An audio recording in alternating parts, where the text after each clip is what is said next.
मान लीजिए कि आप कोई एक कंपनी चलाते हैं, आपके यहाँ कुछ एम्प्लॉय मुसलमान भी हैं। वे एम्प्लॉय मेहनत से काम करते हैं, लेकिन दिन में 3 बार नमाज जरूर पढ़ते हैं। ऐसे में आप उन्हें नमाज पढ़ने के लिए कंपनी में ही एक स्पेस दे देते हैं, जिससे कि काम पर ज़्यादा प्रभाव न पड़े। आने वाले कुछ वर्षों तक वे आपके यहाँ काम करते हैं और निर्धारित स्थान पर रोजाना नमाज पढ़ते हैं। फिर एक दिन अचानक आपके ऑफिस में वक्फ बोर्ड के लोग आते हैं और दावा करते हैं कि ये ऑफिस वक्फ बोर्ड की प्रॉपर्टी है, क्योंकि यहाँ लंबे समय से नमाज अता की जा रही है, जो कि एक इस्लामिक कार्य है।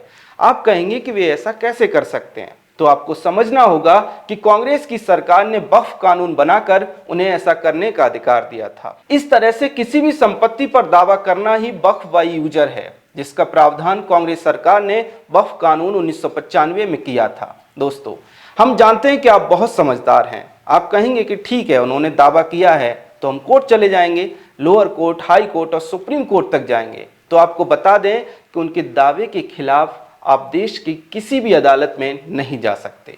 जी हाँ, ये सच है। उनके दावे के खिलाफ आप देश के किसी भी कोर्ट में नहीं जा सकते। हाँ, उन्हीं की अदालत यानी वक्फ ट्रिब्यूनल में जरूर जा सकते हैं, जहां वही लोग जज बनकर बैठे होते हैं जिन्होंने आपकी जमीन पर अपना दावा किया है।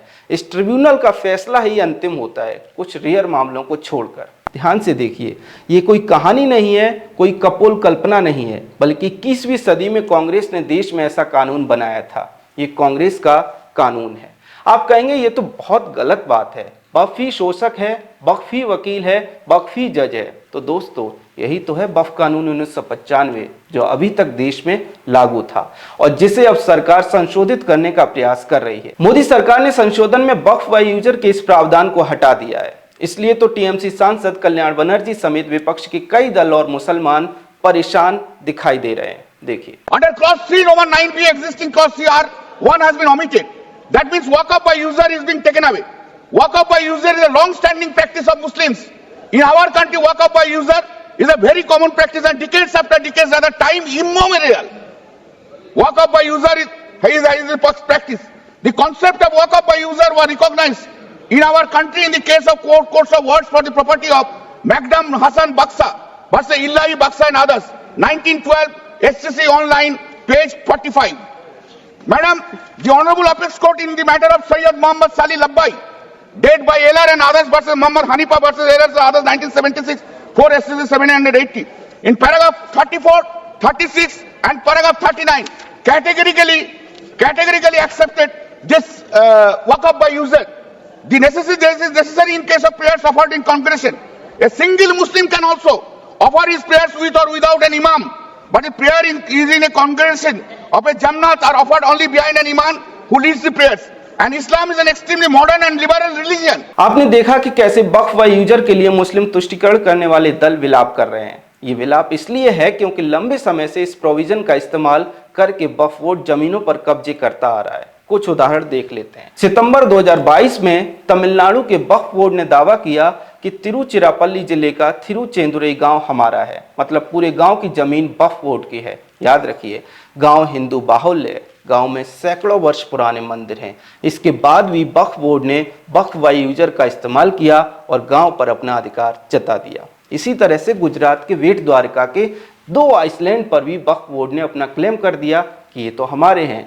सूरत म्युनिसिपल कॉर्पोरेशन को भी वक्फ बाय यूजर का इस्तेमाल करते हुए वक्फ बोर्ड ने अपना बता दिया। बोर्ड ने कहा कि पहले ये बिल्डिंग सराय हुआ करती थी, जहां मुस्लिम रुकते थे, यानी इस्लामिक उद्देश्य के लिए इसका इस्तेमाल होता था, इसलिए वक्फ की प्रॉपर्टी है। बिहार, केरल और कर्नाटक समेत देश के कई हिस्सों में वक्फ बाय यूजर का इस्तेमाल करते हुए वक्फ बोर्ड ने जमीनों पर कब्जे किए हैं। सवाल तो ये भी उठते हैं कि पिछले कुछ वर्षों में अलग अलग स्थानों पर नमाज अता करने की जो जिद की गई, या फिर अचानक ही जो जगह जगह मजारें बना दी गई, क्या इसके पीछे का उद्देश्य भी उस जमीन पर कब्जा करने का है?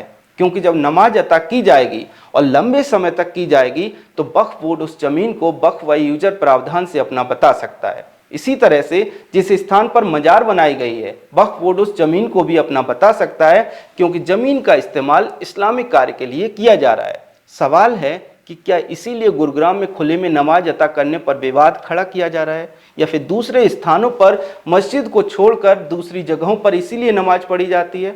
वक्फ बोर्ड के इतिहास को देखते हुए इन बातों को पूरी तरह से खारिज नहीं किया जा सकता। अब आप समझ गए होंगे कि वक्फ व यूजर का प्रोविजन हटाने पर विपक्षी नेता और वक्फ बोर्ड के ठेकेदार इतनी चूड़ियां क्यों तोड़ रहे हैं। इस विलाप के पीछे एक बड़ा कारण यह भी है कि वक्फ व यूजर प्रोविजन के तहत मौखिक तौर पर वक्फ बोर्ड संपत्तियों पर अपना दावा कर देता था, कागजी कार्रवाई नहीं करता था, या फिर ये कहें कि उन्हें वक्फ प्रॉपर्टी के तौर पर रजिस्टर नहीं करता था। अब संशोधन विधेयक में प्रावधान किया गया है कि जो प्रॉपर्टी रजिस्टर्ड है सिर्फ वही प्रॉपर्टी वक्फ प्रॉपर्टी मानी जाएगी, यानी कि जो प्रॉपर्टी रजिस्टर्ड नहीं है वे वक्फ के कब्जे से मुक्त कराई जाएंगी। वक्फ व यूजर और वक्फ एक्ट 1995 का सेक्शन 40 ये दोनों मिलकर वक्फ बोर्ड को ऐसी शक्ति देते थे कि बोर्ड किसी भी संपत्ति पर कब्जा कर सकता था। दरअसल सेक्शन 40 में लिखा गया था कि वक्फ अगर किसी संपत्ति पर अपना दावा करता है तो उसके विरुद्ध अपील सिर्फ वक्फ ट्रिब्यूनल में ही की जा सकती है, और कुछ स्पेशल मामलों को छोड़कर वक्फ ट्रिब्यूनल का फैसला ही अंतिम माना जाता था। लोकसभा में वक्फ संशोधन बिल पर चर्चा के दौरान बेंगलुरु साउथ संसदीय क्षेत्र से बीजेपी सांसद तेजस्वी सूर्या ने इस बात पर बहुत अच्छी तरीके से प्रकाश डाला है। आप उनकी ये बाइट देखिए। The concept of section 40 Waqf by user and oral Waqf was a potent cocktail that enabled the Waqf board to usurp any land that it wished. Sir, and those who had a problem with this, they were forced to go before the Waqf tribunal. And this Waqf tribunal was a kangaroo court. And the Waqf tribunal's orders were final and you couldn't even go in appeal. And on top of this, you had the Limitation Act. If you were an aggrieved party, you had only 1 year to go before the Waqf tribunal, whose order was final. But if you were the Waqf board, you had no Limitation Act applied on you. Even after 500 years, 1000 years, you could go and start a claim.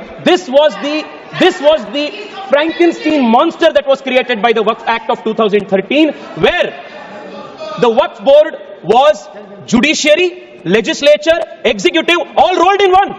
There was no concept of separation of powers. Sir, देश में छोड़िए, विश्व में ऐसा दूसरा एक body नहीं है जिसमें वकील भी आप है, जज भी आप है, जूरी भी आप है, एग्जीक्यूशनर भी आप है। ऐसा एक फ्रैंकेनस्टीन मॉन्स्टर को कांग्रेस पार्टी ने ये वक्फ 2013 अमेंडमेंट के माध्यम से इस देश में लागू किए थे। सर, वक्फ व यूजर और सेक्शन 40 की जो बात बीजेपी सांसद कर रहे हैं, केंद्र की मोदी सरकार ने संशोधन विधेयक में इन दोनों प्रावधानों को हटा दिया है। अब जब ये प्रावधान हट गए हैं तो जब ये विधेयक कानून बन जाएगा, उसके बाद वक्फ बोर्ड किसी भी संपत्ति पर सिर्फ ये कहते हुए दावा नहीं कर पाएगा कि ये संपत्ति तो इस्लामिक कार्य के लिए इस्तेमाल हुई थी इसलिए हमारी है। ऐसा भी नहीं होगा कि किसी संपत्ति पर अगर विवाद है तो पीड़ित सिर्फ ट्रिब्यूनल जा सकता है, बल्कि अब उसके पास हाईकोर्ट जाने का अधिकार भी होगा, क्योंकि सेक्शन 40 भी हटा दिया गया है। ऐसे में निश्चित तौर पर एक बात कही जा सकती है कि यही तो संविधान की वास्तविक भावना है कि कानून के समक्ष सभी बराबर हों।